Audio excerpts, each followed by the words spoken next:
15 જૂન એટલે ગુજરાતમાં ચોમાસાના પ્રવેશની તારીખ હોય છે। જો કે આજની તારીખે 15 તારીખે રાજ્યના અનેક વિસ્તારોમાં વરસાદ છે, પણ નૈઋત્યના ચોમાસાનો પ્રવેશ આજની તારીખે થયો નથી। વિધિવત રીતે હવામાન વિભાગ દ્વારા પણ આ જાહેરાત કરવામાં આવી નથી અને અમારા જેવા જે ઇન્ડિવિજ્યુઅલ આગાહીકારો છે એમના તરફથી પણ આજે જાહેરાત નથી કરવામાં આવી કે ચોમાસાનો પ્રવેશ થયો।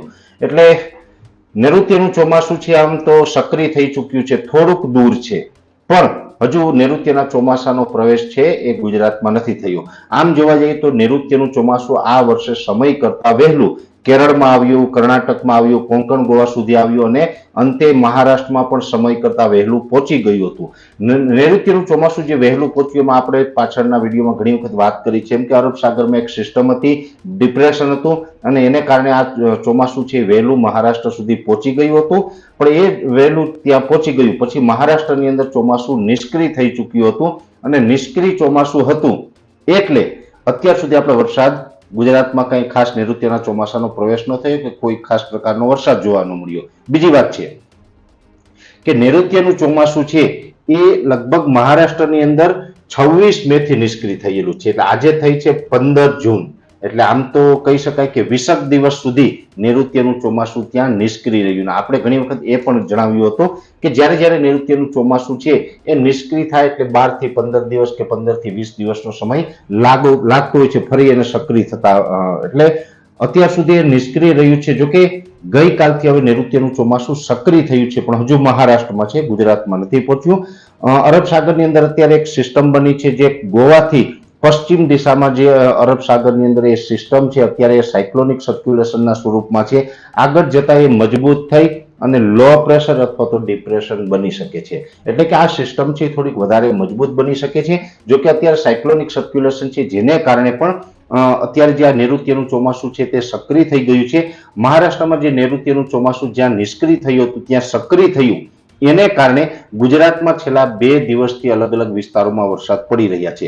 જોકે ગુજરાતમાં જે વરસાદો પડી રહ્યા છે એની પણ અમે છેલ્લા 2-3 દિવસથી માહિતી આપી રહ્યા છીએ કે ચોમાસું ભલે ન આવે પણ ચોમાસું કદાચ થોડાક દિવસમાં આવશે, પણ એ પહેલા આપણે ગુજરાતમાં વરસાદોની શક્યતા ગઈકાલે 14 જૂનના રોજ પણ રાજ્યના અનેક વિસ્તારોની અંદર છૂટાછવાયા વરસાદો પડ્યા। આજે 15 જૂનના રોજ પણ રાજ્યના અનેક વિસ્તારોની અંદર વરસાદો થયા। જો કે સારી બાબત એ છે કે ભલે નૈઋત્યનું ચોમાસું ગુજરાતમાં નથી પહોંચ્યું આજે, છતાં પણ અનેક વિસ્તારોની અંદર આજે વાવણી લાયક વરસાદ પણ થયા છે, આ હકીકત છે। ગઈકાલે જે વિસ્તારો હતા એના કરતા વિસ્તારોમાં પણ વધારો થયો છે અને વરસાદની તીવ્રતામાં પણ આજે 15 જૂનના રોજ વધારો થયો છે, એટલે વધારા સાથે આપણે આજે વરસાદો પડ્યા છે। અનેક વિસ્તારોની અંદર આજે વાવણી લાયક વરસાદ પડ્યા તો કોઈ જગ્યાએ છૂટાછવાયા સામાન્ય વરસાદ પડ્યા છે।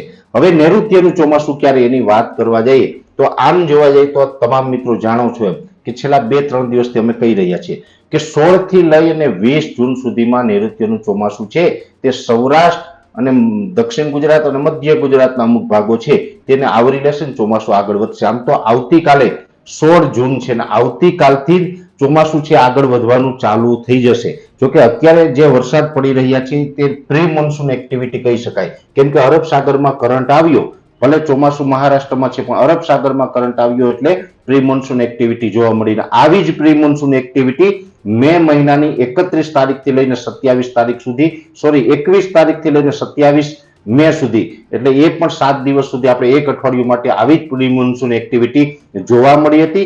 એવી જ પ્રી મોન્સૂન એક્ટિવિટી છેલ્લા 2 દિવસથી આપણે જોવા મળી રહી છે।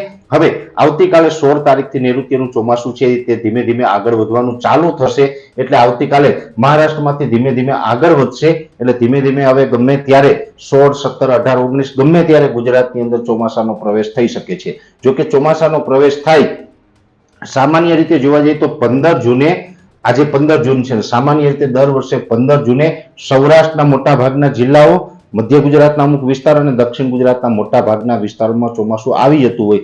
આ વર્ષે ભલે સમયે નથી આવ્યું, કદાચ થોડું ઘણું લેટ પડે પણ ચિંતાનું કારણ નથી, ચોમાસું સારું રહેવાનું છે। આવનારું વર્ષ છે તે સારું છે।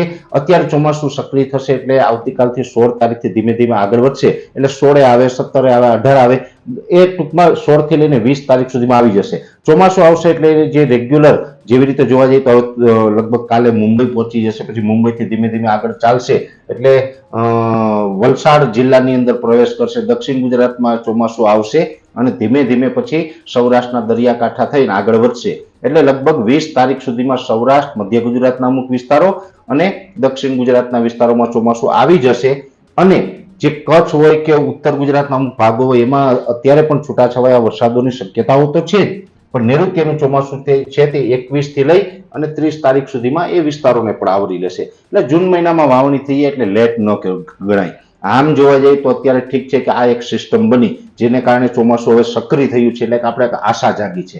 નકર આપણે તો લાંબા ગાળાના જે કાર્યક્રમો છે આપણે તો એક એવું પણ અનુમાન આપેલું હતું કે લગભગ 21 તારીખથી ચોમાસાની શરૂઆત થશે, પણ સમય કરતા આમ તો લાંબા ગાળાનું અનુમાન આપતા હોય એમાં થોડું ઘણું પ્લસ માઇનસ થતું હોય છે, છતાં પણ સમય કરતા આપણું જે ચોમાસું થોડુંક લેટ છે પણ આપણી આગાહી કરતા 4 દિવસ વહેલું આવે તો પણ આપણા માટે ખૂબ સારા. જોકે લાંબા ગાળાનું એટલે કે 2-3 મહિના આપણે જે જણાવ્યું હોય એમાં 2-4 દિવસનો ફરક પડતો હોય આપણે તો સ્વીકારીએ છીએ એટલે આપણે કહીએ છીએ. બાકી તો મોટા ભાગના આગાહીકારો હોય છે એ જ્યારે પણ આગાહી કરતા હોય છે એ પછી તારીખ તમને યાદ નથી કરાવતા, પણ હું તો જાતે જ યાદ કરાવું છું કે ભાઈ આપણે 21 તારીખથી ચોમાસાની વાત કરી હતી, પણ હવે આ 16 થી લઈને 20 માં આવી રહ્યું છે, એટલે 4-5 દિવસ આપણા કાર્યક્રમ કરતા થોડું વહેલું આવી રહ્યું છે, સારી બાબત છે. બીજી વાત છે, હવે જે આ નૈઋત્યના ચોમાસાની શરૂઆત થાય અને ચોમાસું ગુજરાતની અંદર ફરી વળે તો ધ્યાન એ પણ રાખવાનું છે કે હવે અત્યાર સુધી તમે આપણને જણાવતા હતા કે મગફળી જ વાવવી, કેમ કે